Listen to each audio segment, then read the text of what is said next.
Hello and welcome to Let's Talk Sports. I am Ralph Labella. And I'm Ron Sen. First, a word from our sponsor. We've got a new sponsor, and they've left Notre Dame football.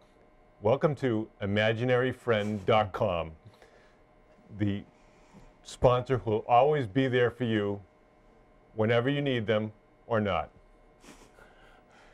What was that all about? Manti Te'o, star linebacker for Notre Dame, has this internet bizarre fantasy relationship with a woman who gets in a car accident and then dies of leukemia, except she never really existed at all. And he wants to be in the National Football League. Why did he kill her off? That's the question. When he had it going, he wasn't in trouble. Then when he killed her off, people start saying, who's this person? It just makes you wonder. You know, first of all, as far as the football show, we can talk a little bit about the national championship. Notre Dame had an outstanding season this year. Fortunate for them, they didn't play in the Southeastern Conference, as Alabama put a horrendous 42-0 licking on them. Yeah, I know. I watched a number of Notre Dame's games this year, and there were at least 15 teams better than them. I mean, they should have lost to BYU. Pittsburgh, the ref gave them the game on an imaginary pass interference call. Pittsburgh was up by 10 points with 2-something to go. It would have been Pittsburgh's ball. Well, they beat Oklahoma pretty good. Well, they beat Oklahoma, but that was a close game, and then at the end they beat them. But I mean, you saw in the Alabama game, they just couldn't play with Alabama. There's an incredible clip of Nick Saban at his football camp, and he's talking to little kids age 8 to 13. And, you know, he's talking a little bit of introduction about football and so forth. And then he goes, "You're not paying attention. Don't be looking at your shoes. You know, you're here to learn about football. Is that the respect you give to your teacher?" You know, and, you know, if you're an 8-year-old kid, you say, what did I do? So, but can you imagine being a football player for him on his team, the kind of respect that he demands? Yeah, you hear every player talking about him. He said, we're so prepared going into games. The coaching staff is unbelievable. Imagine the coaches he has coaching with him. As every player says it, our coaching staff's the best. Well, and there have been a lot of great coaches in college football, you know, from Bear Bryant, Joe Paterno. I guess we'll leave him out of the conversation. But growing up, I always remember Darrell Royal was fantastic at Texas. We're a little after Bud Wilkinson, who won 3 national championships at Oklahoma in the 50s. And there's just so many others, John McKay at USC. So, you know, when people say about who's the greatest college football coach ever, you know, there's a lot of ground to be covered there. Well, yeah, you have Bear Bryant #1, but Saban, he'll stay at Alabama. He has 4, Bryant has 6. You know, and you know next year they're going to be favored to win it again. I mean, that's, you know, you get up to 6. I mean, and that's a special area there with Bear Bryant. I mean, I remember Bear Bryant back years ago when he coached Alabama. It was nothing like it. Well, and then there's the no such thing as bad publicity, Brent Musburger. They show McCarron's girlfriend, who's Miss Alabama, and he didn't say anything terrible. He just made a comment about she's a really pretty girl, and not surprising, a quarterback would be dating a pretty girl. And, you know, in the television parlance, these clips, brief shots to the stands to show pretty girls, they're called honey shots. That's what it's named. You know, and it's there because many men watch football and find that interesting during a football game. That's pretty shocking. I worked with a girl in the DA's office that went to the University of Michigan, and her friends were always in them back when Brady was there. And she used to talk about that. They used to have them set up, and they used to tell them they're going to hit them with the camera certain times, and they'd be ready. You know, and you know, certainly there's an element of sales in sports, and you know, when you watch football games, you know, what do you see advertised? Beer, cars, you know, sometimes expensive vacations, but they're catering to a certain audience. I think he stayed on a little too long.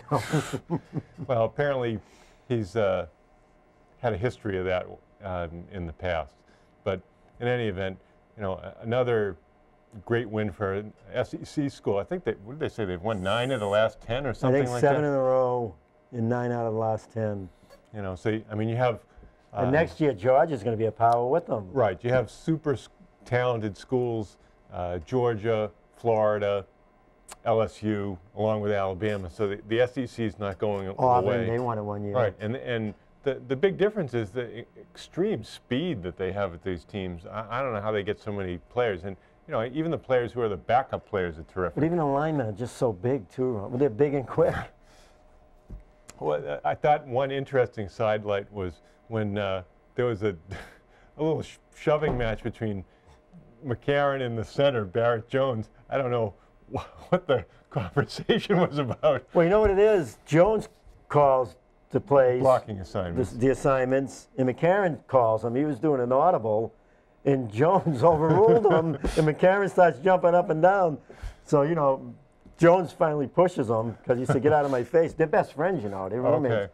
So they were, hugging at the end. But they interviewed Jones at the end of the game, and he goes, "Yeah." He goes, "I was given one call, and he was given another call." But he goes, "Of course, I was right, like I always am." Well, anyway, this week there are a couple of great football games on. Obviously, the Patriots host the Ravens, but Atlanta, San Francisco should be terrific. Now, not that it matters the history between these two teams, but Atlanta's won the last 4 games. Now, from a local rooting interest, Atlanta has former Boston College quarterback Matt Ryan, who's about the only good news there is for Boston College football these days. Yeah, but everybody's picking San Fran. I like Atlanta. Atlanta's at home. They've had a great record this year. They played some very good football. I just think they're at home. They're a very good team. It's not going to be easy for San Fran. Well, when you think about what Atlanta did against some of the teams, they absolutely killed the Giants, who was an outstanding football team. And Seattle killed San Fran a couple of games ago, and they beat Right. Seattle at home. I mean, they were up by 20 points. They almost blew it. Seattle took the lead, then they had to kick that late field goal. Now, obviously, people are pointing to Colin Kaepernick and his unique talents, running for 183 yards, I think, and 2 touchdowns last week. But, if you're a running quarterback, there are other things that can happen to you other than long touchdown runs. RG3 in Washington is a good example of what can happen to you, too. Yeah, maybe they're letting them run more because it's the playoffs now. A couple of games, you win a couple of games, you win the Super Bowl. But if he keeps this up, if he does it during the season, he's not going to last. Well, he can't last. There's no long career for running quarterbacks in the National Football League. Probably if you look at the running quarterback who had the longest career, and I'm not saying it was a fantastic career, but it was interesting, was Randall Cunningham. He's certainly a great runner. Young too. Yeah, after young to a degree, but he was also an excellent passer.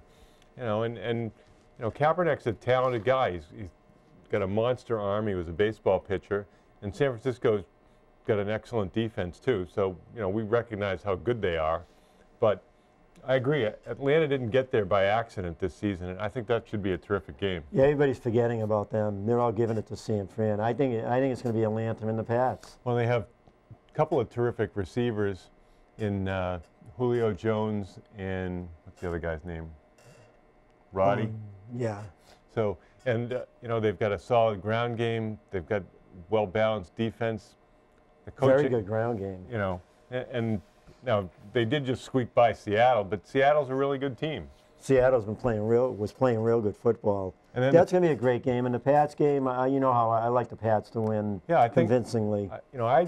What I don't want to see, and I'm sure you feel the same way, is this kind of run out, trying to come out and establish the running game. Forget that. Go into the hurry-up offense, and that's your bread and butter from the get-go. You're going to run as many plays as possible. Try to tire out the Ravens' somewhat aging defense, and give it your best shot that way. Yeah, get your passing game going first, and then after that you can do your running once you loosen them up. Soften that defense up. I mean, you want Lewis running all over the place, right? Right. You want him. You want Reed, well, Suggs. They've got injuries. Nagata's been hurt. Suggs has been hurt. Lewis has been hurt.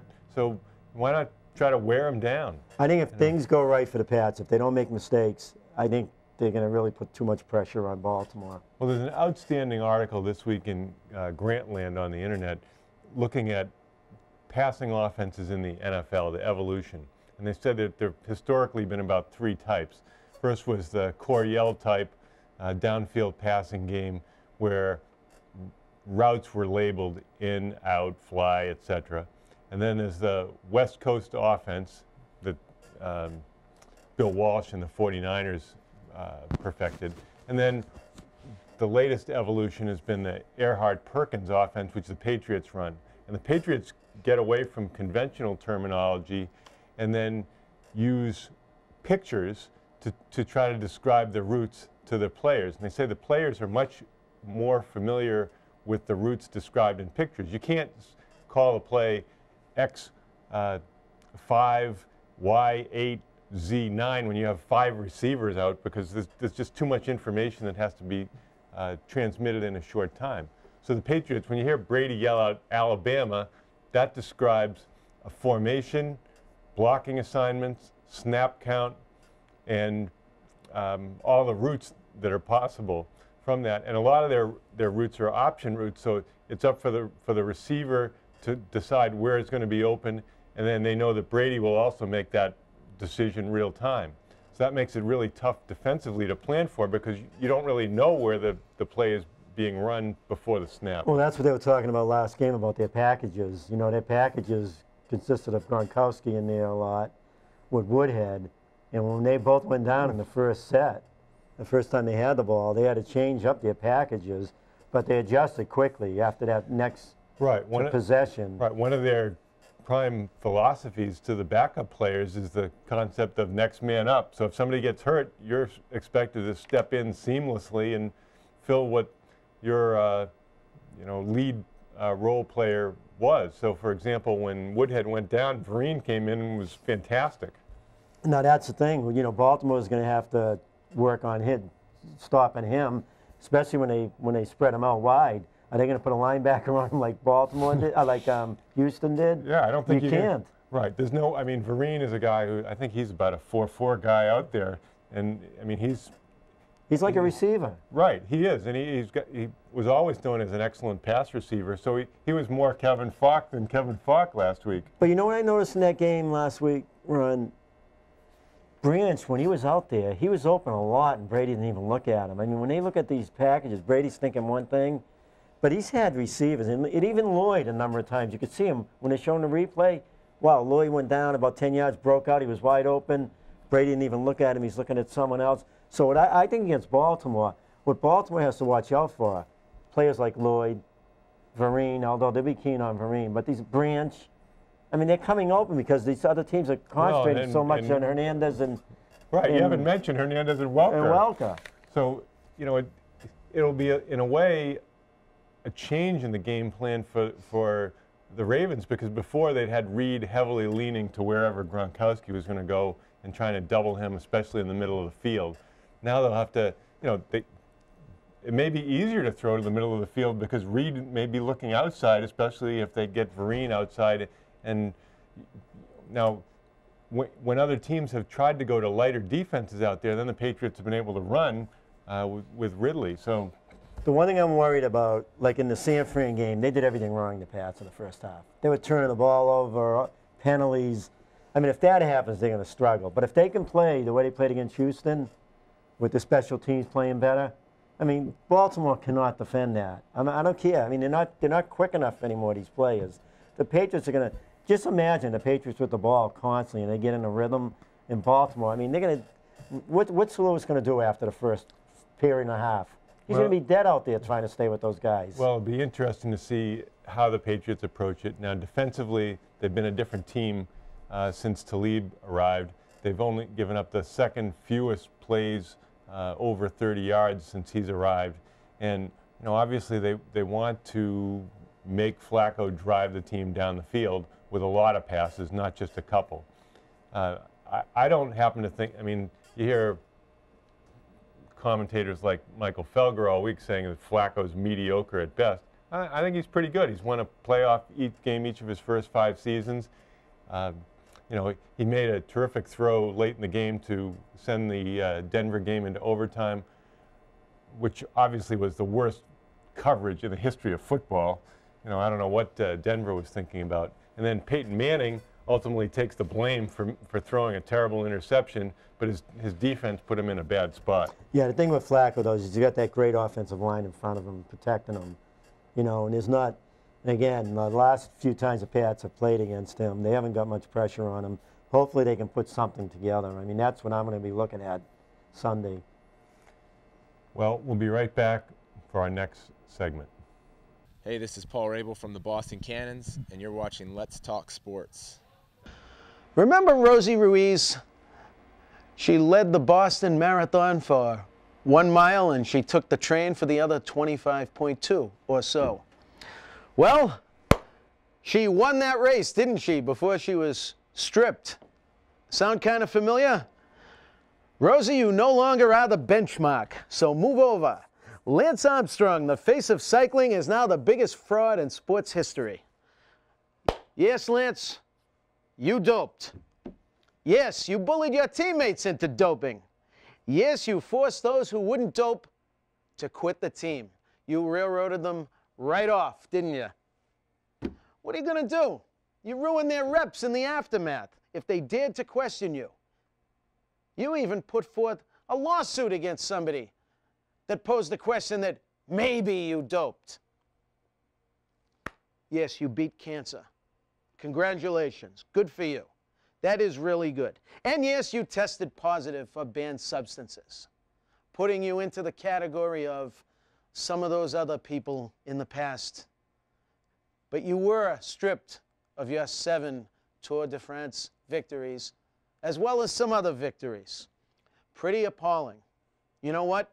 I find you to be pathetic. I find this whole thing to be pathetic. But that's not what makes me mad. You know what makes me mad? You know what makes me really sick and pissed off to no end? You took the Oprah route. You went and cried on Oprah's couch, for God's sakes, because you couldn't sink any lower.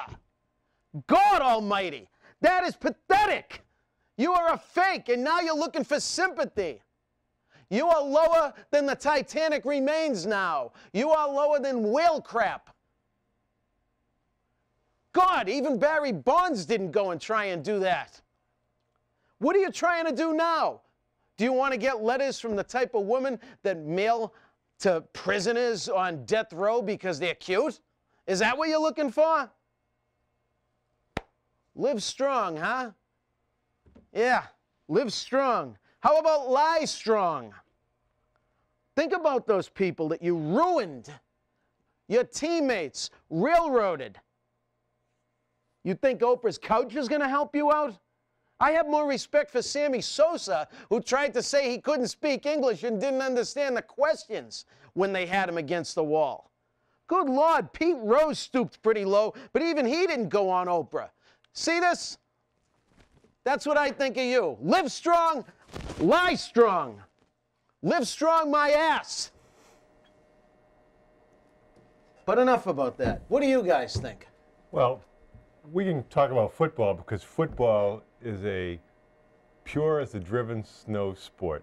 Absolutely. You know, you're cheating hard. Patsy Cline had to be talking about football because, after all, as Ian Baeo, or whatever his name is on the Ravens, says, the Patriots are all about cheating. They don't let you line up and get ready for the play. They run up to the line of scrimmage, snap the ball, and force you to improvise.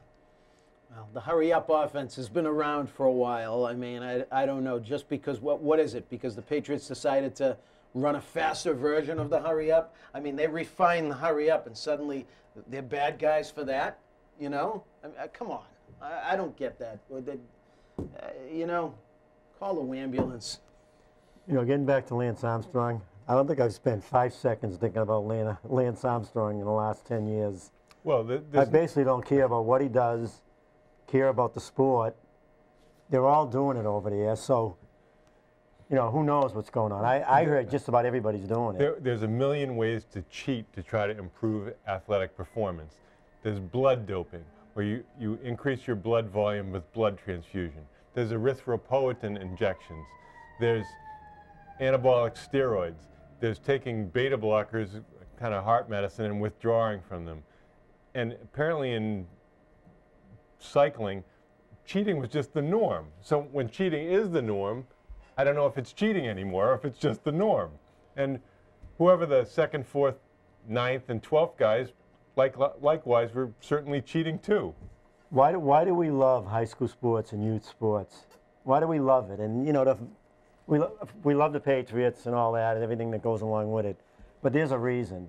I mean, again, I don't care about Lance Armstrong. You know they're all doing it. Baseball, you know most of them were doing it, especially 5, 10 years ago, 15 years ago. Football, you know they're doing it. I mean, it just... But there was a kid from Revere that got drafted by the Red Sox, and turned out he was doing roids. So, you know what? But I agree with you. Why do you love high school sports? Same reason why I love high school sports. It's the youth, the promise, the, oh my God, I have found my calling. I found a passion. I found something that just, you know, you got a kid that won't get up and mow the lawn, doesn't even want to brush his teeth, and all of a sudden he's getting up at 6 a.m. and he's going and jogging Revere Beach because he's found something, a passion through sports. And then, you know, you look at the pros and it becomes ego-driven, it becomes money-driven, it becomes the mansion, the pretty girls. I mean, I don't know. I think some of these high school kids, they just love the sport.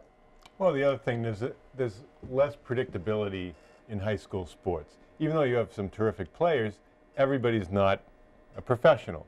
So when somebody's lining up for a 40-yard field goal, you say, wow, that's a pretty long kick for a high school kid. Whereas in the NFL, if somebody's taking a 40-yard field goal, there's an 85 to 90% chance. It's almost an extra point nowadays for these guys. Well, that's true. I actually have a little tidbit, though. Do you know the longest field goal ever kicked was 63 yards in the NFL? The longest high school kick, I believe, is 65 yards. I think it's 67 now. There's some kid in Texas or Washington State. It's crazy, isn't it? Yeah, right. It's absurd, but, you know, they do it. Well, I think I have to agree, though. Lance Armstrong, I didn't give him a second of my thoughts. It was the Oprah thing that really put me over the edge, though. You know, it's like if Barry Bonds decides, or Clemens decides to go the Oprah route, I'm just going to throw up in my mouth and never watch sports again. Who the heck watch cycling anyway?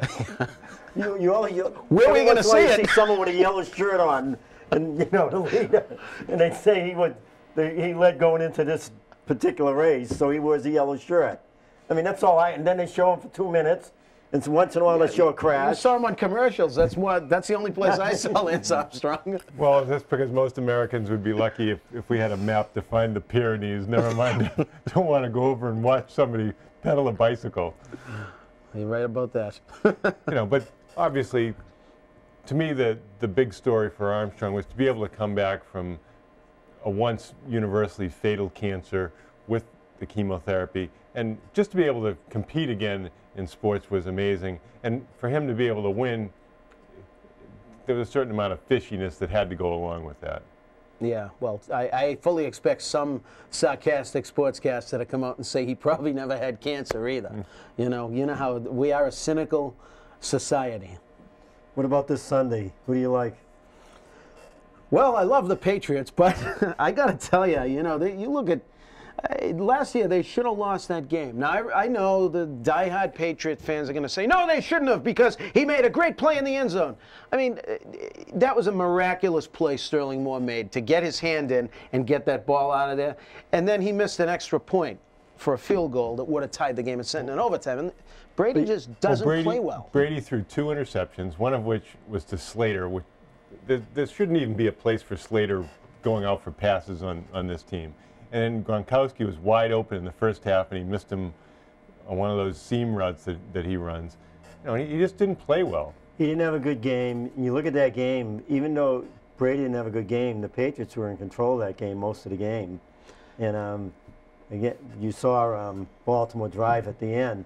But you look at them this year, I think the Pats, I think they're going to win convincingly. By that I mean, I'd say a score of 34-20 in that area. The one area I'm looking at, and they've had problems with Baltimore, is getting to the quarterback. That big line in Baltimore, the Patriots have real big-time problems getting to him, Flacco. So my thinking is, you got to devise some schemes, blitz schemes, either that, or why rush 4 if you're not getting to him? Rush 3. Drop one. Bring a linebacker, drop a linebacker back. Like Delayed they did blitzes are going to be the key, I think, because have someone sit on it. Last week, I don't even know if they tried getting at him. I think they were more. You never know with Belichick. You know, I mean, I think back to the Rams, 2001. They played them during the regular season. They lost by 7 points. I think they blitzed on 87% of the plays. And then in the Super Bowl, they hardly blitzed at all. They flooded the zones instead. You know, Belichick learns. I think he's probably not going to attack 2 games in a row the same. I don't think he's going to attack Baltimore the way he did. But I believe you are correct. They are not going to get at Baltimore. They're not going to get at Flacco with just 4 down linemen. And I think, you know, it's not the conventional blitzes anymore where a safety comes up and then runs in. He's going to have something disguised to run a few blitzes and to try and throw Flacco off, you know, but... Well, also last year, this is terrible. They had against Anquan Bolden at the end. Who's covering him? If you remember, in the key moments, it was Edelman, which that's not a matchup that anybody wants, you know, a backup wide receiver against one of the top receivers, you know, in the last 5 years. But I think the one area to look at is that, though, the pass rush. If he's trying to rush forward, you know, Belichick doesn't want to get beat deep, so he's gonna have a cover 2 every time. He's gonna have his 2 safeties playing back, just like they did against Houston. They're like 30 yards behind the line of scrimmage. Yeah. I mean, it was ridiculous. And if they can't get to him with 4, why not just drop a linebacker, line a linebacker up the line of scrimmage, drop him back into the middle, disguise some coverages, and go with 8 people back there and just rush 3, and then, like you said, a delayed blitz every once in a while. But if they just continuously rush 4 and don't get to him, what good is it rushing 4? Just rush 3. And if they do that and they don't, I mean, I like Talib. I think he's been a huge upgrade. Yeah. And by putting McCourty back to safety, I don't know if McCourty is going to develop into an above-average safety. Right now, I think he's a pretty good alternative to what we had. I don't know if Patrick Chung is ever going to be what they thought he was going to be, whether he can stay healthy for a full season or not. But right now, I think what they have, I think Talib, he's not Mike Haynes, but you know what? He's pretty good. He's a lot better than what we've had the last couple of years. We really have to hope. I mean, Flacco likes going down that right sideline, and I can just see 2-3 times he's gonna. I'll tell you though. Few shots he's gonna take. He's not going to complete 1 pass deep. Not the way the Pats are playing their defense now. Those safeties are playing way back. I couldn't believe it in the Houston game. Houston had 3rd down and 16, and they completed that pass for 18, 19 yards, and Chung was still 5 yards behind the receiver who caught the ball. He never came into the TV. They're threatened. You know, McCourty and Chung are told by Belichick, I don't want you beat deep. Now, what do you think they're going to do against Baltimore? Especially after what happened with Denver. You're not going to see one long pass in that game by Baltimore. Well, there was a tweet, might have been by Bedard, the writer, that said there's a sign in the Patriots locker room. It's got 4 letters on it, GTFB, and it stands for Get the Bleep Back. So Belichick, you know, he doesn't want to see that Seattle malarkey where people can throw over the safeties. I mean, that's your job. Don't let people get behind you. That's why I think you may see him rush sometimes 2, like he did in one of the Super Bowls. Yeah. He rushed 2 at times and drop everybody back, disguise coverages. You know, why? Again, if they're not going to get to Flacco, I mean, rush 2 once in a while and then do a delayed blitz with 1 guy. Have one guy sit on it. Well, you can't forget Ray Rice, who's, you know, always difficult, and you know, started the playoff game a few years ago with an 80-plus yard run, and Pierce is a good running back too. So they still have to stop the run. I mean, which they'll do. Yeah. Well, they're not going to run against the Pats. You know, that's the strength of their defense, and right. You know, and we don't know what Jones's status is. He was limited in practice, but he did practice today. He was the only player limited, supposedly. The way I look at it is they'll definitely stop. If they want to stop the run, they'll stop the run with those players, linemen, and the linebackers.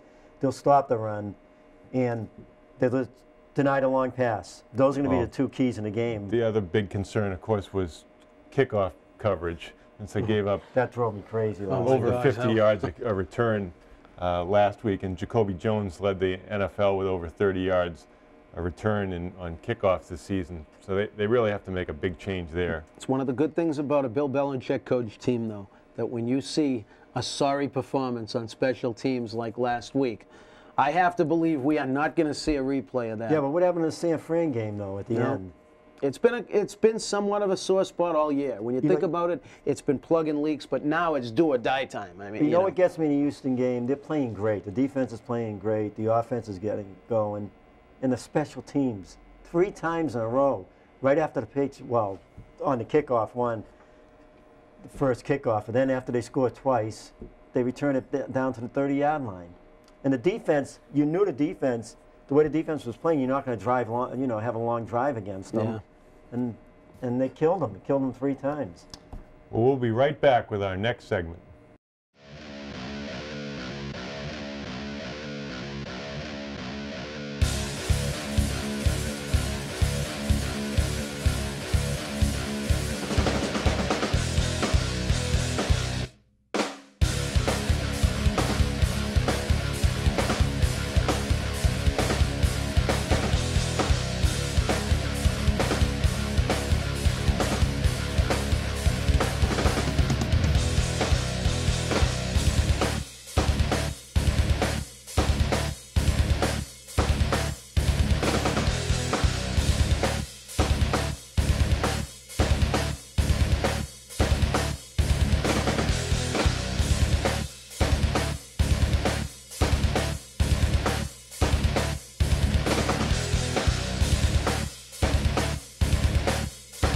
At Athletic Evolution, it starts with a purpose and ends with your success. Visit our website or drop into our training facility at 78B Olympia Avenue, Woburn, Mass. Athletic Evolution, giving you the edge. Welcome back. With us tonight for our sports conversation is the estimable Jen Gentile of the Melrose Weekly. Jen's here to talk about high school sports with us, and Melrose is a rising power in a few sports. For once, it's about time. That's right. Right now we have Melrose has 3 teams that are undefeated, and we're actually about halfway through the winter schedule, so holding an undefeated record is usually a good indication that chances are there's going to be 3 teams that will actually take the Middlesex League this winter. One of them is gymnastics.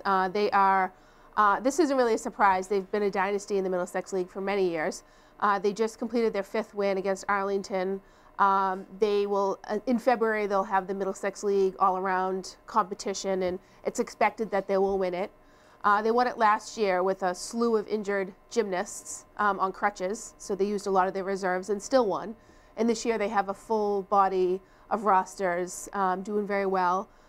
So they're expected to take the league again and maybe qualify for sectionals. They must have great coaching. They do. Denise Valdez has been there as long as I've been in high school. So that's 20 years almost. She's been really well. They've won the title, I think, 5 or 6 years in a row. She does a great job. Right now they have, you guys know Annalisa DeBari very well from volleyball. There is no sport she doesn't do well because she's also a standout track star. She's the Middlesex League champion in gymnastics. All around? All around. She has 4 routines. Her strength is probably her vault, but she's also exceptional on the floor. I think last year she got a score of 9.75 on the vault. So she's an outstanding gymnast. But there's also Alyssa McFarland, Morgan Phipps, Kayla Heisling. I mean, there's from top to bottom, they're very strong. Is Morgan Phipps the pitcher on the softball team? She's the team? softball pitcher, and she's also the keeper in soccer. So she's an all-around great athlete too. Is Cassidy Barbaro doing it this year? Cassidy Barbaro, yeah, she is. She does very well on the floor. Yeah, that's one of her strengths. So yeah, this is actually an indication that I would say the senior class right now is probably the most talented female athletic class that there's been for quite some time. When you look at Morgan Phipps and Brooke Bell and Sarah McGowan. The girls, the gymnastics strength, you'll see a lot of these girls play other sports, and they're very lucky to have girls that are concentrating outside of gymnastics as well. Now, where's the gymnastics infrastructure come from? Is it from the YMCA? Or? Yeah, a lot of it's from the YMCA. I actually go there with my daughter, and I see a lot of the instructors are the high school students.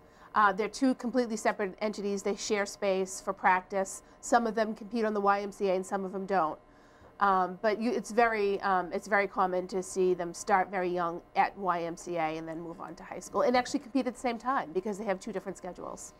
Now, in gymnastics, do they have states, like individual state finals? Yeah, they do. What happens is they'll take your average score, your meet score. Let's say 136 is a number that Melrose usually comes up with, and if they rank the top 20 in the state and by their average. Last year they fell in the 120s. That was a reflection of their injured roster.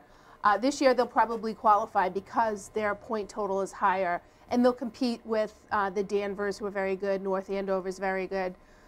So I wouldn't be shocked to see them qualify this year, and that would be exciting. So the whole team will? The whole team would qualify, and then they would have individual competitions. Just like the Olympics?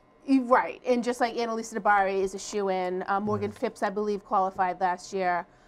So it's going to be a great season for them once again. All right, tell us about the track team.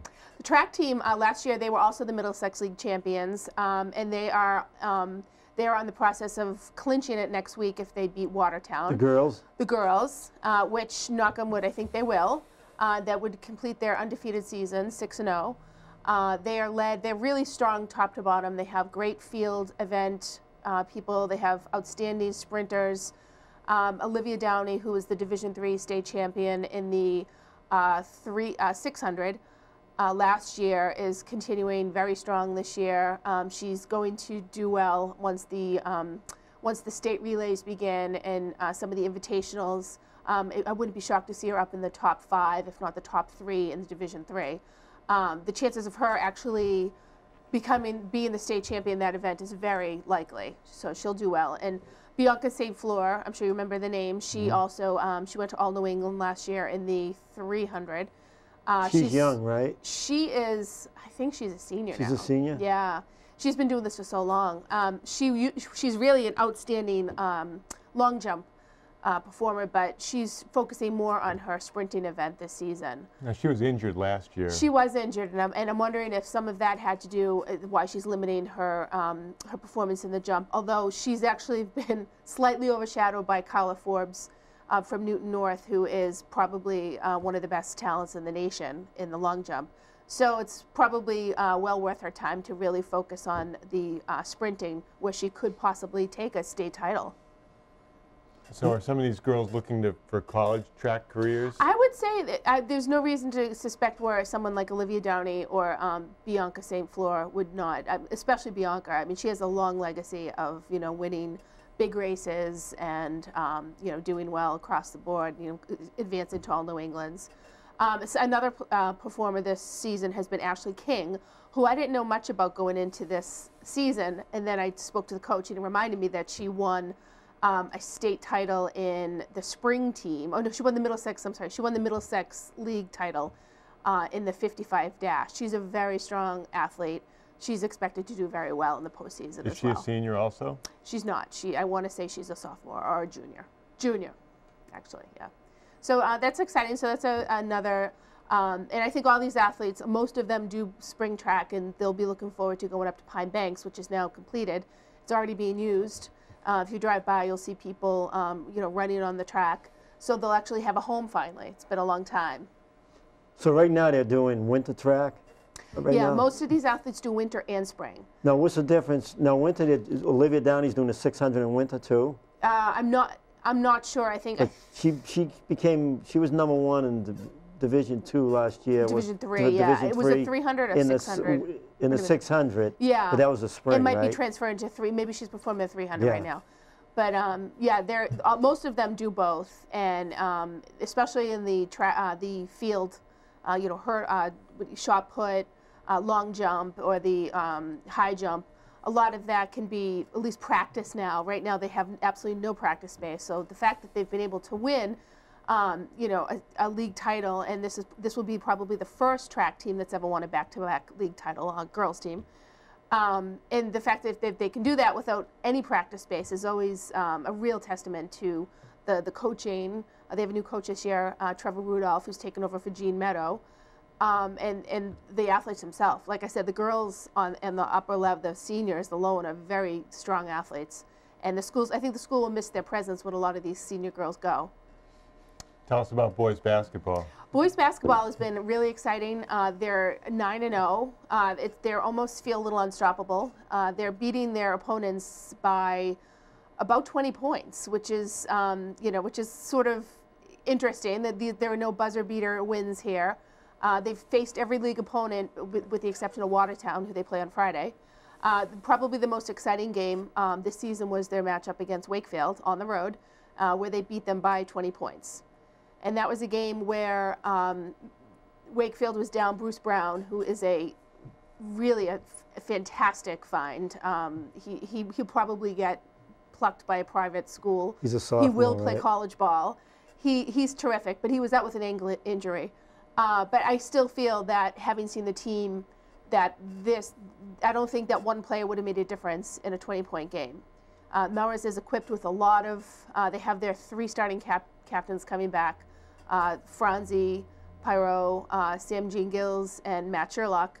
And they probably could not ask for 3 stronger captains. They all bring a lot to the game. Franzi, as you guys know, is just terrific to watch. You know, he takes to air very easily. Sam is very commanding under the net, and Matt Sherlock is probably the best passer in the league.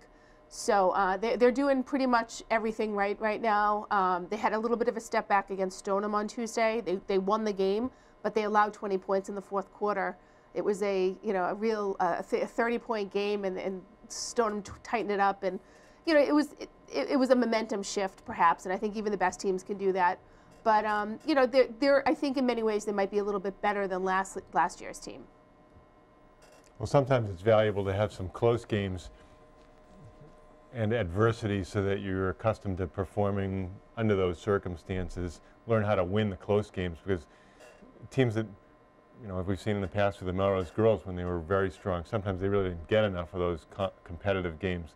So they got into closer games, and it was a different story. Absolutely. Do you know what tournament? Are they going to a tournament this year before the actual tournament? The boys? Yeah. They had the holiday tournament over Christmas.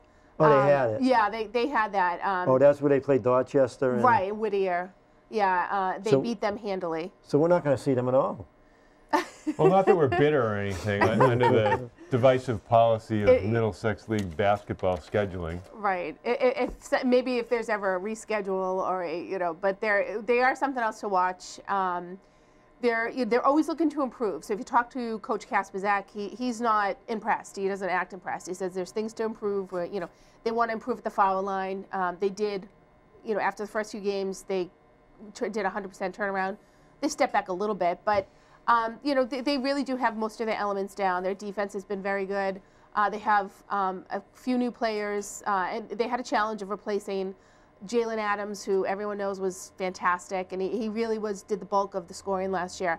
I think the loss of Jalen has opened up opportunities for their senior captains, for Franzi and for Sam especially. Well, Sam last year, he just didn't get the ball enough. He didn't get the ball. Now that he gets the ball, he gets about 20 points a game and about 14 rebounds. We were screaming for him to get the ball down low last year. They weren't even looking at him. But you had Adams out there, and Sherlock really, in the games, he kind of let Adams do what he wanted to do, and Sherlock's talents weren't coming out like they should have. Now this year, he's in charge. He's running the show. He is. And he's what I hear from what people are telling me, that he's playing a lot better. So he is. He's the floor general. You can tell he's calling the shots. He's a smart player, a very smart player. Franzi, he tends to find Franzi and Sam a lot, and it's working. Like you said, Sam is really he's a big guy under the net. It's imposing. Players don't really know what to make with him, and Franzi just has this terrific speed and this height to him that it just makes it makes other teams really try to figure out how to work the 2, rather than just work the 1 in Jalen last year. So to some extent it's an advantage, but Melrose also has brought to the court 3 new starters who are doing a really great job. Connor Gilbert is now a full-time starter. And he's also joined by Sharon Harris, who's a freshman. Fantastic find. He's going to do very well in the program. And J.Lou Spencer, who is a junior, but both of those boys are counted on to at least get about 12 points a game. So Melrose has a lot of offensive weapons going on at once. So I predict if they do lose a game this year, and I'm not sure they will, it probably would be a Wakefield rematch. But other than that, I think they may very well go undefeated this season. Well, is it Reading? Didn't Reading give him a close game? Reading gave him a close game. Actually, I never saw that game. It was on the road. They gave him a close game, but I feel that just seeing their play, especially against like a Wilmington and a Wakefield, and Burlington, I thought Burlington would be a lot closer. That was what they ran away with that win. How's Steele doing? How's he coming along? Oh, Charlie Steele, he's good when he gets in. He doesn't get in that much? Well, he gets in at times. He's only 6'7", isn't he? He's 6'7". He'll get every rebound, and he's imposing too. The few games I saw him at the beginning of the season, he did very well out there. Yeah, he's with it. I mean, for somebody who's a late bloomer, he's with it. You know, most of them are very much in sync. Nobody seems, you know, out of their element at all when they're on the floor. Colby Andrews is another great player. I feel like he came from nowhere either. Wow. Yeah, I'm not even sure if he was on the team last year, but he's someone who can keep up with the Sams and the Franzis and the Matt, and he's an exciting player to watch. Well, it sounds like the chemistry is better, the environment is better, the class associated with the team is much higher than last season. Right. Yeah. And I think so. And I also, you know, I also believe there's, you know, allowing other players to sort of come into their own has changed the aspect of, you know, how they're playing their game. It's bringing new ideas. It's, you know, it's just whatever they're doing is working. They're not perfect. I mean, they do have to learn to maintain their momentum. The game I saw on Tuesday night, their passing is probably the best in the league by far, and their defense is actually the best. But their passing was a little off the mark. They were throwing well over each other's heads. It just didn't seem like them. But I feel that like in volleyball, if you play a team well beneath your talent, sometimes it brings you down just a little bit. And they just have to try to not fall into that trap, because for the rest of the schedule, they're going to be against teams that on paper aren't as strong as them. Have you seen any of the hockey games? I have. I was just there last night. Melrose actually had, they lost to Winchester, but Winchester's ranked number 8. So they're a very strong team. It was a close game, wasn't it? It was 4-3. Yeah. Yeah, and you know, they made a great move by getting Vin Marisolo of Linfield, who had, I think he was there at least 15 years, and brought them to the tournament almost every year and had 5 Division II North appearances. He was a very strong coach. He brought his own team of coaches with him. So, you know, and Melrose has some good talent. They get both Mercers, which, you know, you put the name Mercer at the end of any sport in Melrose, always strong. Mike DiRaphael is on the team. Connor Trider's still there. He's a senior captain, very strong. They have a good goalie, Tyler Brown. They're a team that, you know, on the young side, and that's only going to benefit them because Marisolo, they're all working at the same level. They're all starting a new system. And if they make they could make the tournament this year. You know, if they get a couple more points with wins and maybe add some ties. It's not impossible. They could win. It's a very tough league. Well, they started out 0-3-1, and I think they're 4-5-2 now. They're 4-5-2, and that's actually, I'm not sure if that's a full reflection of how their ability, because they're playing such hard competition. They're playing, they played and beat the Division I state champion Burlington. And they tied Wakefield, who I believe went to the Division II North last year. So, and then they, you know, lost to Winchester by 1 point last night. So they're playing with the best and really keeping them on their toes, if not winning, tying, or coming very close to winning. So I think this is a team to keep your eye on. I think they have only place to go but up. And if they don't make the tournament this year, next year, not only will they make the tournament, they'll be higher ranked and you know, a real threat in the league. Have you heard how the girls combined hockey team is doing? Yes, they actually, I believe they're they're at the top of the league right now. They played a very tough Woburn team who is complete lights out. They're the best in the state.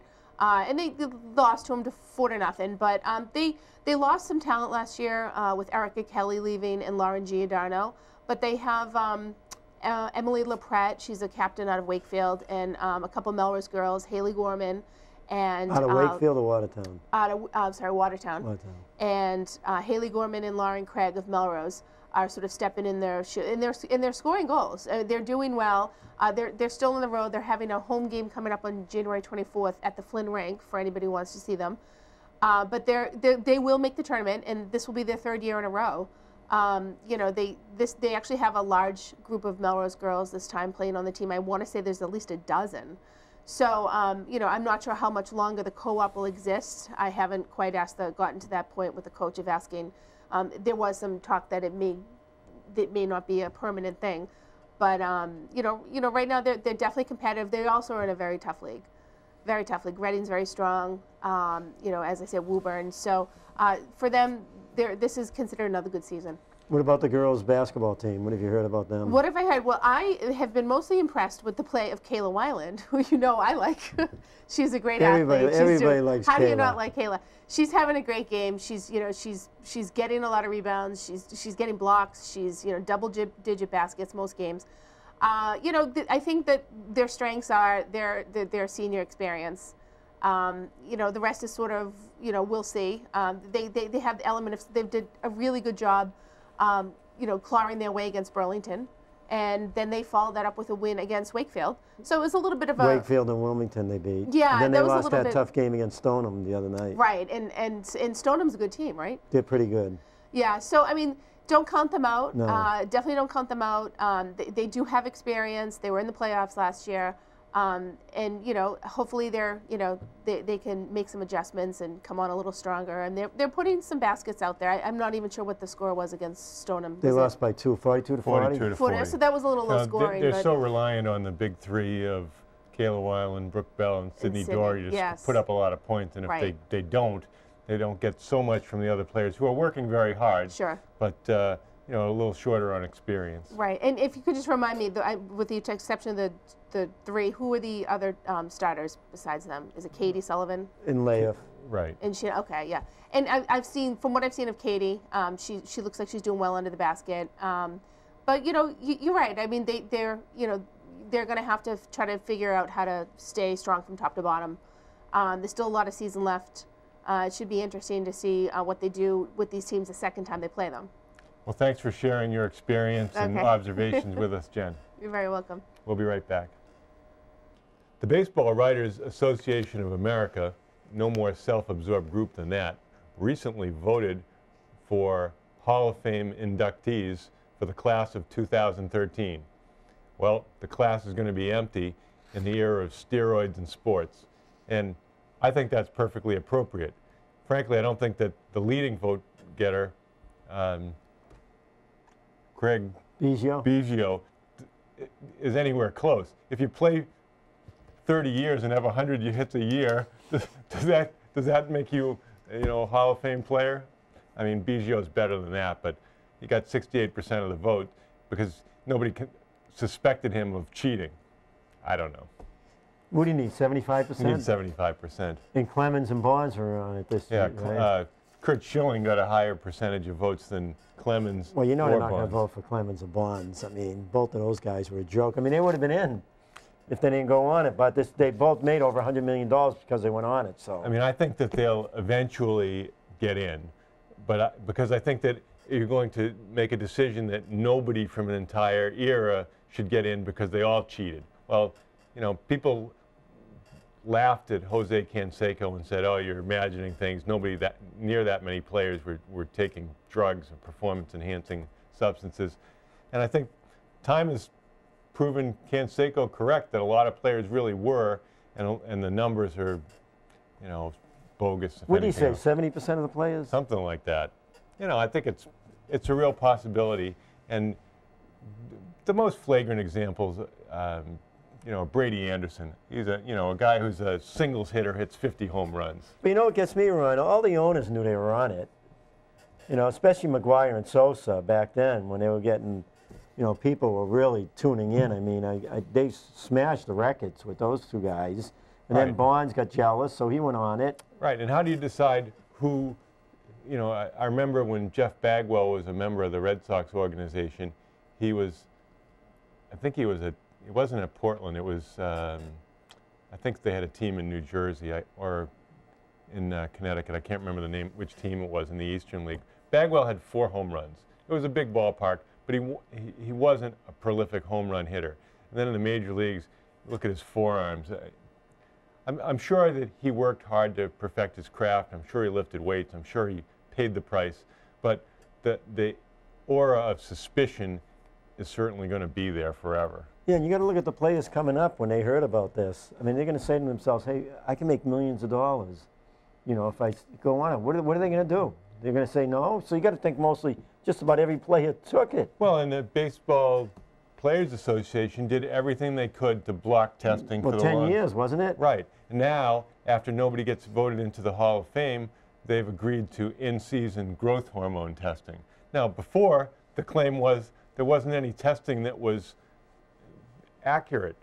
Well, you know, if the Worldwide Doping Association can test track and field athletes for it, is it somehow different that Major League Baseball players are unique in their physiology and their blood tests? Obviously not. Yeah, and you look at Pedro Martinez. I would say he was on it too. I mean, all those guys. Pujols.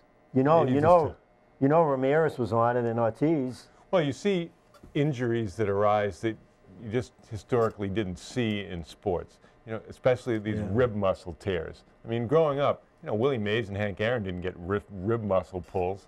I mean, Willie Mays wasn't a big guy. He was probably 5'10", 5'11", 175, 180. But, you know, he could drive the ball out of the park. You look at the old-time pictures of guys like Frank Robinson. He was a fairly lean guy, had tremendous power. And it's really a disservice to see them slip down in the all-time records because a bunch of other guys cheated. Right. I mean, how could you not know they were doing it when you saw 450-foot home runs constantly? You know, back in our days, I mean, they were just about getting over the fence. You know, not, you know, with Sosa and McGuire, I mean, they were hitting them like 450 to close to 500 feet. Right. Now, the Celtics have been playing a bit better lately until last night they ran into the powerhouse New Orleans Hornets, or whoever they are. You know, that was just terrible last night's game. I had to turn it off. I did too. I got disgusted watching them. No effort at all, Ron. No ball movement. I mean, Rondo did absolutely nothing with the ball. Well, they had won 6 in a row with Avery Bradley back in the lineup because the defense has been dramatically better. But also, the second unit in particular had been a lot more effective. Jeff Green had been playing better. Courtney Lee had been playing much better. And Sullinger has really proven himself to be a valuable rookie. Yeah, Sullinger's been looking real good. I mean, he's starting to hit that jump shot. You know, the players are getting confidence in him. They're getting him the ball. You could see him, this game really developing well. He's rebounding well.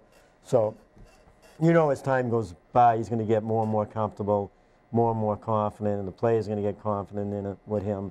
And I think he's going to be a starter by the end of the year. You know, there was some discussion today about Garnett and Rondo being on the All-Star team and maybe Pierce. I'm thinking, this is Lifetime Achievement Awards. I mean, Pierce is looking horrible right now. Yeah, well, last night he looked terrible. One game, during the streak, he's had a couple of good games. His shot's really flat right now. Last night he just looked terrible. He had some wide open threes. The game before he had wide open threes he was struggling with. So, who knows? You know, if he loses anything at all during the season, and Garnett looks like he's struggling a little, then they're going to be in bad shape, even though some of the bench players are playing well. I think Ainge is looking to make a big deal. Well, it's, you know, the guy that we both like to see in there, we're not saying he's a 35-minute-a-game guy, is Barboza. He brings a lot of energy out there. Rivers seems reluctant to play him. That's the thing. Danny Ainge was on WEI tonight, and they asked him about Barboza. They heard rumors that he asked to be traded, and Ainge said he hasn't asked me to be traded because he's not getting the playing time. Every time he's out there, he plays well. I don't understand. When Rondo was suspended for that game, he started at point guard and played real good. He started against New Jersey, or Brooklyn, and he played well. But they have Lee, who they like. They like Terry. Now you get Bradley back with Rondo, so there's 4 there. But Barboza is a talent. I think he definitely should be playing more. Well, the top teams in the league, top records anyway, are Oklahoma City, LA Clippers, of all people, San Antonio, and the Heat. And, you know, 3 teams in the West are a lot stronger than the Celtics right now. And, I mean, 3 teams in the West probably are better than the Heat. We'll see how that goes. Yeah, the Celtics beat Oklahoma City here 3 weeks ago when they came in. They had a great game. They were hitting their shots. And Durant didn't have a super game. But, you know, Oklahoma City, they're young. They run the floor well. The limitation for the Celtics, one of the limitations is they're 28th in rebounding out of 30 teams, and they're about 4 rebounds negative per game relative to the other teams. And after shooting percentage, rebounding is the next important statistics in NBA basketball. So, you know, obviously Sullinger helps out a lot that way. Green is really kind of a finesse player, even though he's a big guy. Well, Wilcox has been out too, and Yeah. he's a banger. You know, he's Good supposed to be point. coming back shortly. He'll help him too. But you have Sullinger and you have Bass, so Yeah. you're gonna have Wilcox in there with Sullinger when Garnett goes out. I mean, that's a decision they have to make. But I haven't been too excited about Bass lately. No. It just doesn't seem like he's doing anything well, you know out what there. it is? He's not getting the minutes, the big minutes he was getting last year, and he can't get into his the rhythm of the game. But you know, people aren't thinking about is Fab Melo. Fab Melo, you know, who knows what he's going to turn out to be next year. He's getting a lot of playing time in that developmental league, and he's had some real good games. He got the concussion, now he's back playing. First game back, he had 6 blocks and 11 rebounds with 12 points. So, you know, he's very athletic. So you don't know, he could develop into being the center they need. Right, and if a young player can understand their role is to play defense and rebound, set screens, you don't have to score points to be a really valuable player. I know a lot of people who love him, who think that he's very young. They think in a year or two he's going to be a very good pro center because he's very active. He can leap, runs the floor well, you know, and can score from inside. So you have an active big man, 7-footer on, who can run the floor, block shots. Well, it looks like, I mean, from an overall skill set, he might be better prepared to compete than a guy like Perkins in the long run. Yeah, I mean, just think next year. You have Fab Melo and you have Sullinger, you know, playing and then you still have Garnett and, you know, Wilcox. I mean, you may have a real good, where right now they're kind of weak. Right. Because, you know, other than Garnett, who's a 7-footer, Sullinger's 6'9", Wilcox is about 6'9", you know, they're both bangers. Now you bring Melo into that whole package. And That's a really good point. And it usually takes big men a while to become established, to learn the game. You know, we talk all the time about basketball as a thinking person's game because there's so much to it. And, you know, just if you said, well, what do you have to know how to do? Post defense is an art. Post offense is an art. Defending the pick and roll is the hardest thing to do in basketball. You can have all the athleticism in the world, but just because you can run fast and jump high doesn't mean that you can make shots or get separation offensively. right, we could have really showed that if we showed the film of last night's game. We'll get to that later. Well, thank you for joining us tonight. I'm Ron Sen. And I'm Ralph Labella, and thank you for watching Let's Talk Sports.